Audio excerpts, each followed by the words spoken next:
Hello students, chemistry discussion পয়েন্টে তোমাদের সকলকে স্বাগত। তো আজকের এই ভিডিওটির মাধ্যমে আমরা অ্যালিফ্যাটিক নিউক্লিওফিলিক সাবস্টিটিউশন রিঅ্যাকশন সম্পর্কে জানব। তো এই অ্যালিফ্যাটিক নিউক্লিওফিলিক সাবস্টিটিউশন রিঅ্যাকশনস কী রকমের হয় এবং সেই সব রিঅ্যাকশনগুলোর স্টিরিওকেমিস্ট্রি মেকানিজম, এগুলোই আজকে আমাদের ভিডিওটির আলোচ্য বিষয়। তো চলো শুরু করা যাক এই বিক্রিয়াগুলো কি হয়। তো প্রথমেই আমাদের সাবস্টিটিউশন রিঅ্যাকশন বলতে আমরা কি বুঝি? সাবস্টিটিউশন রিঅ্যাকশন বলতেই হচ্ছে যে আমাদের যে রিঅ্যাকট্যান্ট থাকবে সেই রিঅ্যাকট্যান্ট মলিকুলস থেকে কিছু একটা বের হয়ে যাবে, তার পরিবর্তে কোনো একটা কিছু এখানে এন্টার করবে। তো এইখানেই আমি যে একটা রিঅ্যাকশন লিখে রেখেছি, সেই রিঅ্যাকশন দেখতে পাচ্ছ যে এল ফর একটা লিভিং গ্রুপ, আর কি এখান থেকে একটা লিভিং গ্রুপ বের হয়ে যাচ্ছে। এখানে প্লাস আমরা লিভিং গ্রুপ লিখতে পারি। তো লিভিং গ্রুপ এখান থেকে বের হয়ে গেল এবং সেখানে একটা গ্রুপ এন্টার করলো। তার মানে কি, এটার পরিবর্তে এটা ঢুকলো, তাকে একে সাবস্টিটিউট করলো, একেই সাবস্টিটিউশন রিঅ্যাকশন বলে। এবং নিউক্লিওফিলিক কেন বলছি? কারণ হচ্ছে এই রিঅ্যাকশনের ক্ষেত্রে একটা নিউক্লিওফাইল কাদের বলে? যে নিউক্লিওফাইল মানে হচ্ছে এমন কিছু গ্রুপস বা অ্যাটমস বলতে পারি, আয়নস হতে পারে, যে যেখানে কিনা নেগেটিভ চার্জ থাকবে বা কোনো নিঃসঙ্গ ইলেকট্রন জোড় থাকবে। তো সেই সমস্ত মলিকিউলগুলো বা গ্রুপগুলো নিউক্লিওফাইল, যাদের মধ্যে কিনা কোনো নেগেটিভ চার্জ বা কোনো নিঃসঙ্গ ইলেকট্রন জোড় থাকবে, লোন পেয়ার অফ ইলেকট্রন থাকবে। তো সেই লোন পেয়ার অফ ইলেকট্রন দিয়ে এই আমাদের সাবস্ট্রেটের মধ্যে যে কার্বন অ্যাটমটা আছে সেই কার্বন অ্যাটমে অ্যাটাক করবে এবং লিভিং গ্রুপটা লিভ করবে, করে একটা প্রোডাক্ট পাচ্ছি আমরা এখানে। তো এখানে যেহেতু নিউক্লিওফাইল কি সাবস্টিটিউশনটা হচ্ছে, তাই একে বলছে নিউক্লিওফিলিক সাবস্টিটিউশন রিঅ্যাকশন। এবং অ্যালিফ্যাটিক সিস্টেমে এই রিঅ্যাকশনগুলো নর্মালি হয়, তাই এটাকে বলা হচ্ছে অ্যালিফ্যাটিক নিউক্লিওফিলিক সাবস্টিটিউশন রিঅ্যাকশন। তো এবার এই যে সাবস্টিটিউশনটা এখানে হচ্ছে, এই সাবস্টিটিউশনটা দুই রকম ভাবে সম্ভব। কিভাবে? যে এক হতে পারে কি, যে নিউক্লিওফাইলটা ডাইরেক্টলি এই কার্বনে অ্যাটাক করলো এবং এই লিভিং গ্রুপটা এখান থেকে বের হয়ে গেল সাইমালটেনিয়াসলি। যে নিউক্লিওফাইলের এখানে এন্টারিং এবং লিভিং গ্রুপ এখান থেকে ডিপার্ট হওয়াটা সাইমালটেনিয়াসলি ওয়ান স্টেপের মাধ্যমে যদি হয়, সেটাও সম্ভব। আবার একটা কি সম্ভব, যে ফার্স্ট এই লিভিং গ্রুপটা লিভ করলো, এখানে যদি লিভিং গ্রুপটা ফার্স্টে লিভ করে যায়, তখন কি হবে? এই যে একটা সিস্টেম তৈরি হলো, এই সিস্টেমটা একটা কার্বোক্যাটায়ন তৈরি করবে, তারপরেই এই নিউক্লিওফাইলটা এখানে অ্যাটাক করবে, করার পর যেমন একটা সাবস্টিটিউটেড প্রোডাক্ট হয় সেটা হবে। তার মানে নর্মালি আমাদের অ্যালিফ্যাটিক নিউক্লিওফিলিক সাবস্টিটিউশন রিঅ্যাকশনটা দুই রকমভাবে হচ্ছে। এই দুই রকমভাবে হওয়ার জন্য এই দুই রকম রিঅ্যাকশনের নামও আমাদের আছে। একটাকে আমাদের বলা হয় SN1 রিঅ্যাকশন, একটাকে বলা হচ্ছে SN2 রিঅ্যাকশন। তাহলে SN1 কোনটাকে বলবো এবং SN2 কোনটাকে বলবো, তাদের রিঅ্যাকশন মেকানিজম কি হবে, স্টিরিওকেমিস্ট্রি কি হবে, সেটাই তো আমাদের এখানের বিষয়, পড়ার বিষয়। তো চলো দেখো ভালো করে। তো প্রথমে আমরা SN2 রিঅ্যাকশন নিয়ে আলোচনা করি। তো SN2 কেন? এখানে SN2 স্ট্যান্ড ফর যে সাবস্টিটিউশন নিউক্লিওফিলিক বাইমলিকুলার। তার মানে 2 ফর বাইমলিকুলার, যে দুটো মলিকুল সেই রিঅ্যাকশনে কিন্তু পার্টিসিপেট করছে বলতে যে রেট ডিটারমিনিং স্টেপ আমরা জানি যে একটা অর্গানিক রিঅ্যাকশন তো মাল্টি স্টেপ রিঅ্যাকশন নরমালি হয়। এবার সেই মাল্টি স্টেপ রিঅ্যাকশনগুলোর মধ্যে যে স্টেপটা হচ্ছে আমাদের রেট ডিটারমিনিং স্টেপ, সেই রেট ডিটারমিনিং স্টেপের মধ্যে যদি দুটো মলিকুলস ইনভলভ থাকে, তখন কিন্তু তাদের আমরা বাইমলিকুলার রিঅ্যাকশনে বলি। তো সেখানে এখানে সাবস্টিটিউশন হচ্ছে নিউক্লিওফিলিক বাইমলিকুলার, মানে দুটো মলিকুল সেখানে ইনভলভ হচ্ছে, মানে অ্যাকচুয়ালি ডিপেন্ড হচ্ছে আর কি, যে দুটো মলিকুলের কনসেন্ট্রেশনের উপরে রিঅ্যাকশনটা ডিপেন্ড হচ্ছে। তো এটা কিভাবে হয়, নর্মাল একটা সিম্পল এক্সাম্পল বলি যে অ্যাকচুয়ালি কি করে হয়। তো আমরা যদি এরকম একটা সিস্টেম নিলাম, সাপোজ যে আমরা মিথাইল ব্রোমাইড নিলাম। তো এই মিথাইল ব্রোমাইড, এবার এই মিথাইল ব্রোমাইডের সঙ্গে যদি আমরা এই OH মাইনাসের রিঅ্যাকশন করাই, OH মাইনাস একটা নিউক্লিওফাইল, এখানে একটা নেগেটিভ চার্জ আছে নিউক্লিওফাইল সিস্টেম। তো এই OH মাইনাসটা কি করতে পারবে? এখনই বললাম যে OH মাইনাস এই ব্যাক সাইড দিয়ে অ্যাটাক করবে এবং ব্রোমিনটা লিভ করে যাবে সিস্টেম থেকে। তো এই OH মাইনাসের অ্যাটাক এবং লিভিং গ্রুপে লিভ করা, এটা তো সাইমালটেনিয়াসলি যখন হবে, তখনই সেটাকে আমরা SN2 রিঅ্যাকশন বলবো। তো এই SN2 রিঅ্যাকশন অ্যাকচুয়ালি কিন্তু এই নিউক্লিওফাইলের অ্যাটাক এবং লিভিং গ্রুপে লিভ করা, এটা সাইমালটেনিয়াসলি হয় এবং এই যে সাবস্টিটিউটেড প্রোডাক্টটা তৈরি হয়। তো এই রিঅ্যাকশনের যদি রেট আমরা বলি, যে রিঅ্যাকশনের রেট কি হবে, তো দেখা যায় K ফর রেট কনস্ট্যান্ট। তো এখানে যে দুটো দুটো মলিকুলসের কনসেন্ট্রেশনের উপরে নির্ভর করে, যে কি কি, যে একটা হলো সাবস্ট্রেট কনসেন্ট্রেশন, আর একটা হচ্ছে আমাদের নিউক্লিওফাইল যেটা থাকবে তার কনসেন্ট্রেশন। তো যেহেতু এই দুটো মলিকুলের কনসেন্ট্রেশনের উপরেই আমাদের এই SN2 রিঅ্যাকশন নির্ভর করে, তাই একে বলা হয় কিন্তু এই বায়োমলিকুলার স্ট্যান্ডস ফর দ্যাট। তো এবার স্টিরিওকেমিস্ট্রিটা কি হবে? এটা তো জাস্ট রিঅ্যাকশনের আমাদের প্রসিডিউর বললাম, যে রিঅ্যাকশন মেকানিজম হচ্ছে এটাই, যে একটা যদি নর্মাল আমরা আরএক্স সিস্টেম ধরি, যেটা একটা হ্যালো হাইড্রোকার্বন টাইপ, আরএক্স না বলে এখানে আমরা এভাবেই বলতে পারি, যে এখানে একটা কার্বন দিয়ে এখানে হচ্ছে আর, এখানে একটা ড্যাশ, এখানে একটা এইচ দিতে পারি। তো তার সঙ্গে যদি ডাইরেক্টলি আমাদের এখানে একটা নিউক্লিওফাইল রিঅ্যাকশন করলে পরে আলটিমেটলি তৈরি হয়ে যাবে এইরকম সিস্টেম, আর এক্সট্রা তো লিপ করে গেল। তো যাই হোক, এরকম রিঅ্যাকশন তো হচ্ছে, তো রেটটাও আমাদের দেখতে পারলাম। তো এবার স্টিরিওকেমিস্ট্রিটা কি হবে? এবার স্টিরিওকেমিস্ট্রিটা আমাদের এখানে ইম্পর্টেন্ট বিষয় একটা। তো স্টিরিওকেমিস্ট্রির জন্য আমরা প্রোডাক্ট লিখি। তো নর্মালি যেহেতু ব্যাক সাইড হচ্ছে সাইমালটেনিয়াস রিঅ্যাকশন হচ্ছে, এখানে কিন্তু কোনো ইন্টারমিডিয়েট তৈরি হয় না, এখানে কিন্তু একটা ট্রানজিশন স্টেটে শুধুমাত্র ইনভলভমেন্ট হয়। তো কীরকম? তো যদি আমরা একটা বলি, যে প্রথম এক্সাম্পলটা যেটা দিলাম আর কি, যে আমাদের কি ছিল, মিথাইল ব্রোমাইড। তো মিথাইল ব্রোমাইড যদি আমরা বলি, তো মিথাইল ব্রোমাইডের সঙ্গে যখন আমাদের OH মাইনাস এর রিঅ্যাকশন হচ্ছে, তখন তো আলটিমেটলি আমাদের তৈরি হচ্ছে এই প্রোডাক্টটা।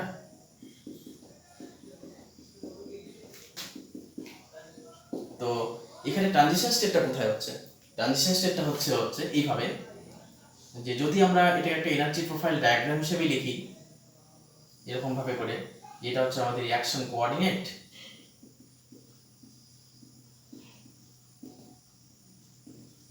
আর এটা হচ্ছে আমাদের এনার্জি, ফ্রি এনার্জি বলতে পারি।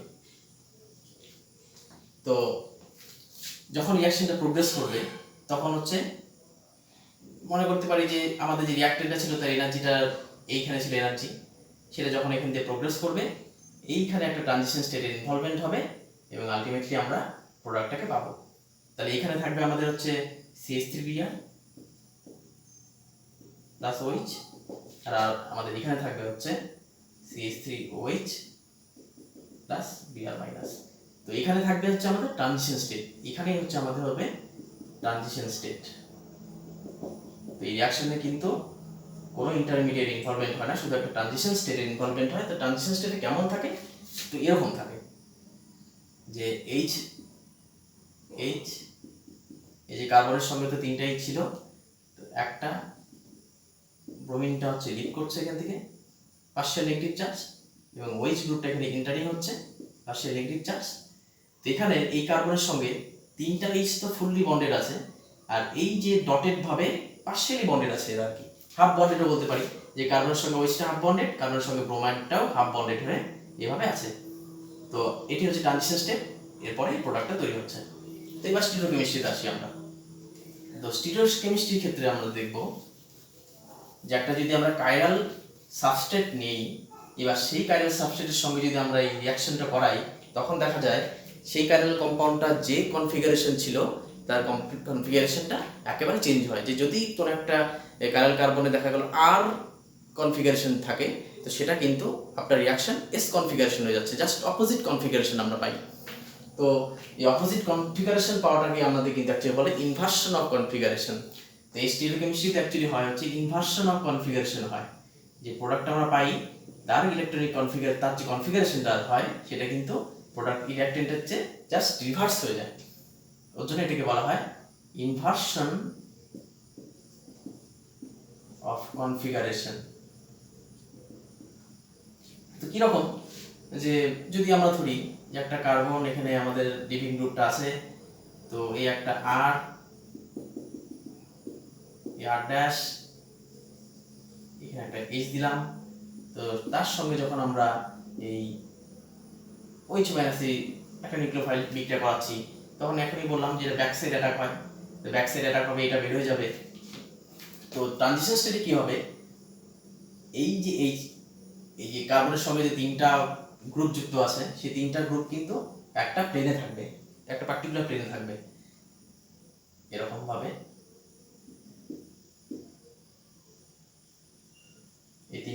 প্লেনে থাকবে, আর এক্সটা এরকম ডটেড ভাবে পাশে নেগেটিভ চার্জ, এবং ওয়েস্টটা এরকম ডটেড ভাবে পাশে নেগেটিভ চার্জ দিয়ে থাকবে।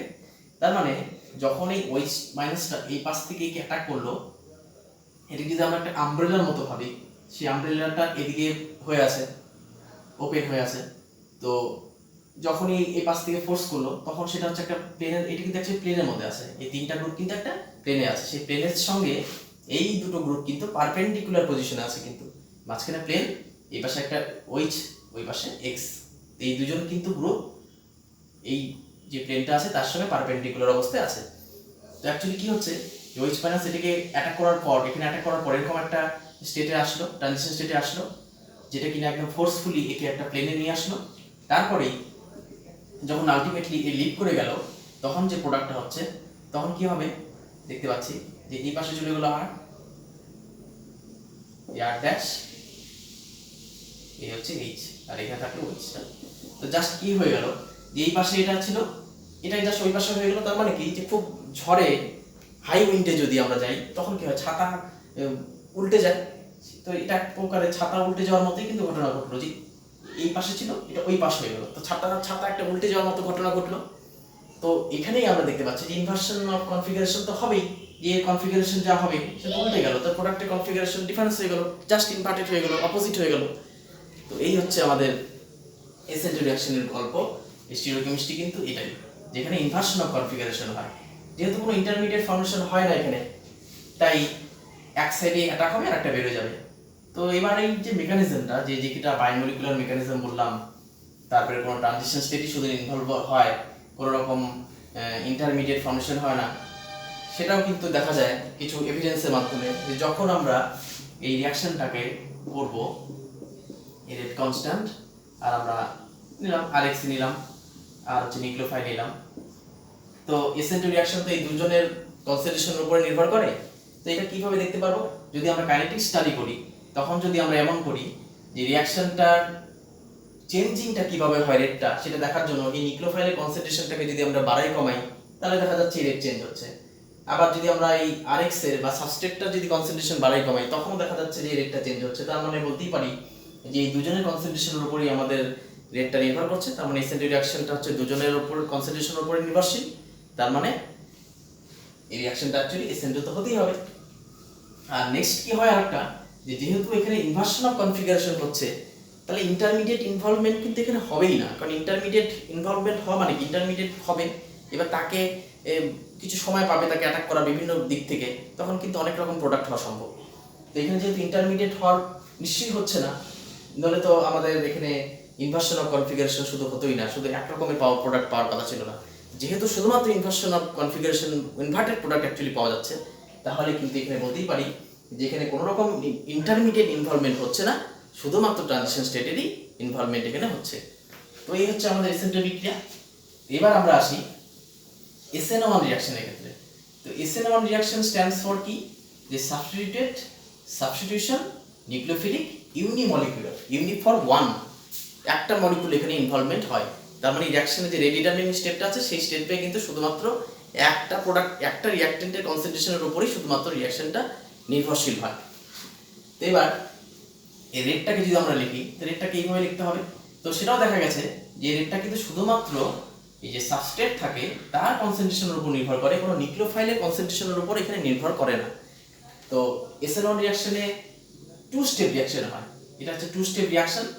তো ফার্স্ট স্টেপে কি হয়, এই SN1 রিঅ্যাকশনের প্রথম স্টেপে কি হবে, যে আমরা যদি এরকম একটা কার্বন নিচ্ছি, তার সঙ্গে একটা লিভিং এক্স রাখলাম, সেটা হচ্ছে লিভিং গ্রুপ হিসাবে। এবার যদি একটা বিউটাইল সিস্টেম থাকে এখানে, এরকম যদি সিস্টেম থাকে, প্রথমে এই লিভিং গ্রুপটা এখান থেকে লিভ করে যায়, যাওয়ার পর এই হচ্ছে একটা কার্বোক্যাটায়ন তৈরি হয়, ফ্রি কার্বোক্যাটায়ন। এবার অ্যাকচুয়ালি কি হচ্ছে, এখানে যে টেট্রাহেড্রাল সিস্টেম ছিল, সেই টেট্রাহেড্রাল সিস্টেমটা কিন্তু একটা, এখানে তো এর কার্বোক্যাটায়নের কি বলে, এই সাবস্ট্রেটটা হচ্ছে কার্বনের যে হাইব্রিডাইজেশন, সেটা sp3 ছিল, কিন্তু sp2 হয়ে গেল কখন, যখন সেটা এরকম লিভ করে গেল, তখন কার্বোক্যাটায়ন তৈরি হলো, তার কনফিগারেশন কি বলে হাইব্রিডাইজেশন sp2 হয়ে গেল। তো এই সিস্টেমটা কিন্তু কিছু রিলিফ পেল, কিন্তু যখন এই লিভিং গ্রুপটা লিভ করে গেল তখন এই বড় বড় গ্রুপগুলো কি পরস্পর থেকে অনেকটা দূরে দূরে থাকলে 120 ডিগ্রি অ্যাপার্ট থাকলো, কিন্তু এখানে তো 109 ডিগ্রি অ্যাপার্ট আছে তারা। তো ফার্স্ট স্টেপে এই কার্বো প্যাটার্ন তৈরি হলো। এবার সেকেন্ড স্টেপে কি হবে, এই কার্বো প্যাটার্নটাকে এই যে নিউক্লিওফাইল সিস্টেমে দেওয়া আছে সেই নিউক্লিওফাইলটা অ্যাটাক করে এবং আমাদের প্রোডাক্টটা সাবস্টিটিউটেড প্রোডাক্টটা তৈরি হয়ে যায়। তো এসএনও রিঅ্যাকশনে কিন্তু টু স্টেপ রিঅ্যাকশন হয়। ফার্স্ট স্টেপে কার্বো প্যাটার্ন হবে, সেকেন্ড স্টেপে সেই কার্বো প্যাটার্নটাকে নিউক্লিওফাইল দিয়ে অ্যাটাক করে এই সাবস্টিটিউটেড প্রোডাক্টটা পাবো। তো এবার কথা হচ্ছে যে স্টিরিওকেমিস্ট্রিটা কি হবে, সেই স্টিরিওকেমিস্ট্রিটা আমাদের এখানে বা তার আগে আমাদের বলতে পারি যে এনার্জি প্রোফাইল ডায়াগ্রামটাই বা কি হবে। সেই এনার্জি প্রোফাইল ডায়াগ্রামটা লিখতে গেলে এখানে তো ইন্টারমিডিয়েট ইনভলভমেন্ট হচ্ছে, এই কার্বো প্যাটার্নটা হচ্ছে আমাদের এখানে ইন্টারমিডিয়েট, আর ফার্স্ট স্টেপটাই হচ্ছে আমাদের এখানে রেডিটারমিনিং স্টেপ। তো রেডিটারমিনিং স্টেপে শুধুমাত্র আমাদের কি দেখতে পারলাম, যে সাবস্ট্রেটটাই সাবস্ট্রেট থেকে আমাদের লিভিং গ্রুপটা লিভ করে গেল, কার্বো প্যাটার্ন তৈরি হলো, সেটাই ছিল আমাদের হচ্ছে রেডিটারমিনিং স্টেপ। ফার্স্ট স্টেপটা হচ্ছে আমাদের রেডিটারমিনিং স্টেপ।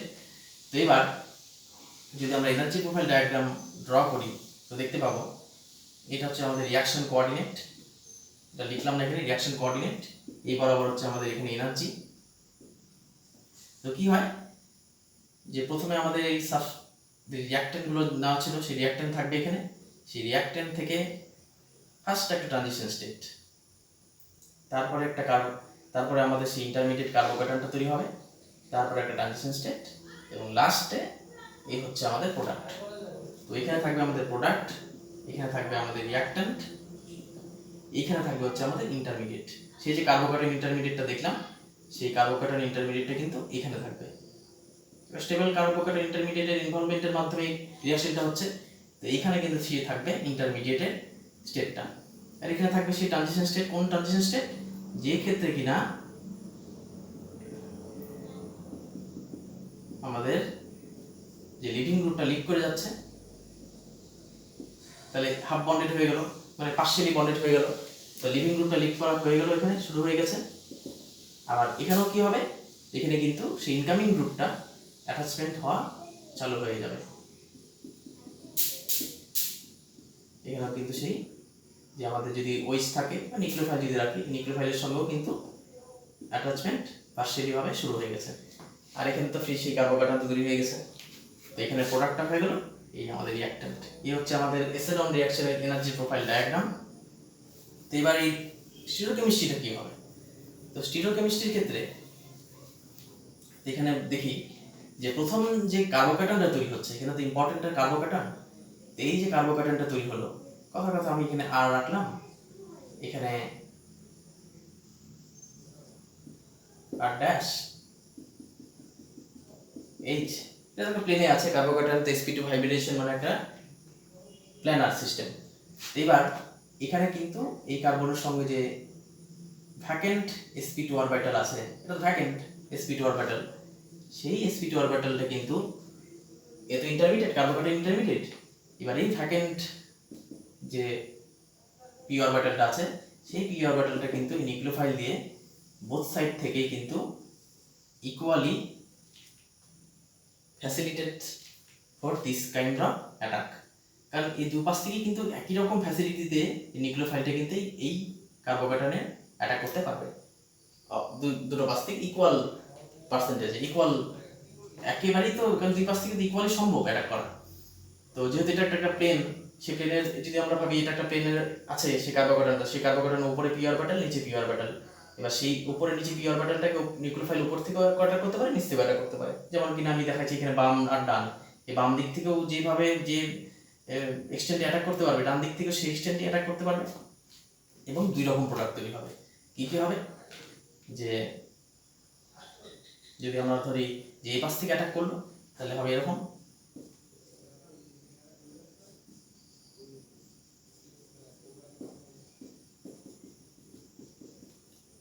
আবার যদি এই পাশ থেকে অ্যাটাক হয় তাহলে হবে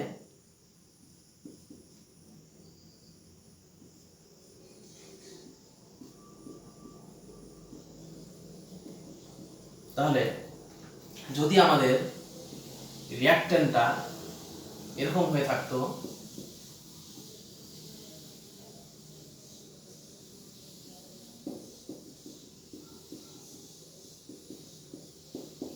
যদি আমাদের রিঅ্যাকট্যান্টটা এরকম হয়ে থাকতো তাহলে কি দেখতে পাচ্ছি আমরা, এই রিঅ্যাকট্যান্টের সাপেক্ষে এই দুটো প্রোডাক্ট কিন্তু একটা হচ্ছে যদি রিটেনশন অফ কনফিগারেশন থাকে আর একটা কিন্তু ইনভার্সন অফ কনফিগারেশন হয়ে গেল। এটা অ্যাকচুয়ালি রিটেনশন হচ্ছে, কারণ হ্যাঁ এই প্রোডাক্টটার এই রিঅ্যাকট্যান্টের মতোই এই প্রোডাক্টটা হচ্ছে, তাহলে এটা হচ্ছে রিটেনশন অফ কনফিগারেশন, এটা হচ্ছে ইনভার্সন অফ কনফিগারেশন। তাহলে এটারও 50% তৈরি হবে, এটারও 50% তৈরি হবে। তাহলে কিন্তু যে প্রোডাক্ট পাবো সেই প্রোডাক্টে কিন্তু এই 50% দুটোই পাবো। আর এরা কিন্তু পরস্পরের এনানসিওমার। এনানসিওমারের আমি আমার যে ভিডিও আছে সেটা তোমার নিশ্চয়ই বুঝে গেছো যে এনানসিওমার কারা হয়। এরা পরস্পরের মিরর ইমেজ হবে এবং এরাই হচ্ছে পরস্পরের এনানসিওমার। তো এরা যখন 50% সলিউশনে থাকবে তখন যে মিক্সচারটা তৈরি করবে তখন সেই মিক্সচারটাকে কিন্তু বলা হয় রেসিমিক মিক্সচার। এই দুজন যখন ইকুয়ালি কোনো একটা মিক্সচারে থাকবে তখন তাকে আমরা বলি রেসিমিক মিক্সচার। রেসিমিক মিক্সচার তৈরি করবে এই দুজন মিলে।